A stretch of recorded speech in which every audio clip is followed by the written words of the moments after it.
Do you guys feel like you know how to manage your money? No. Why don't I have enough money to shop over here? Because a lot of kids in college are like, oh, it's whatever, more money's gonna come, but it's not true. We all want to spend our money at places like this, but we need to learn how to manage our money first. That's why we talk to the experts.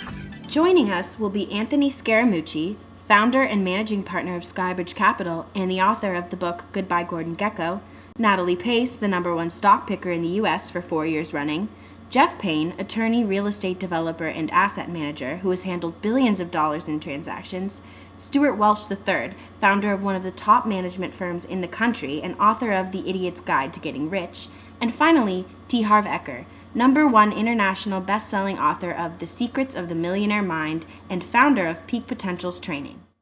So let's get started.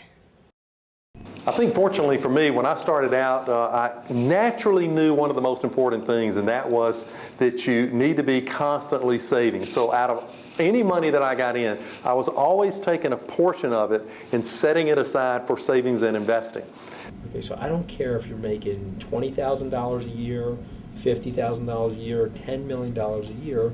In your mind, just the way you would pay your electric bill, the way you would pay your food bill, you got to pay yourself first. Okay, so if you're making $50,000 a year, say, my salary's only $45,000, and take the after taxes, let's say it's $3,000, and every month pay yourself $250 and put it in a savings account somewhere. And if you do that over time, you will grow a nest egg and you'll grow an asset for yourself. And you'll always be financially dependent. So you have to, independent. You have to live beneath your means. You have to pay yourself first. The first thing you need to do in your financial planning is you have to embrace this concept of paying yourself first. This concept means that you're going to put away a certain amount of money every month. You're going to create a habit of putting this money away. And this money is not to be touched. This is money that you're going to use to build your wealth. You're going to use this to reinvest. I recommend that 55 to 60% of your income goes to paying your bills, your rent, your food, goes to paying your bill. The next 10% is this paying yourself first concept. You're going to put that aside every month. The next 10% is going to go to a bigger budget item. Say you're saving up for a car to buy a house. Then there's a concept of fun. You have to have the concept of fun.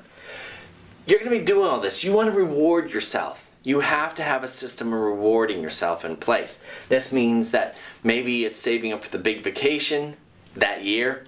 Maybe it's the great meal that month. Whatever, how you want to reward yourself. Then I want you to put aside 5 to 10% for education. This is self-development education. I don't care if it's in a formal sense or an informal sense, but I want you to keep educating yourself about your financial wherewithal, whatever you need to do to keep educating yourself. And then the last 5 to 10% of charity. You need to give back. You need to reward yourself because you're helping others. So let's say you finish this whole concept, but oops, you don't have enough to do all this because your expenses are 90%. Well, the first thing you have to do is cut back your expenses. Your expenses are too large for your income. Then you're going to have to allocate that 10% to all the other accounts. You must embrace this habit. The habit will serve you well all your life.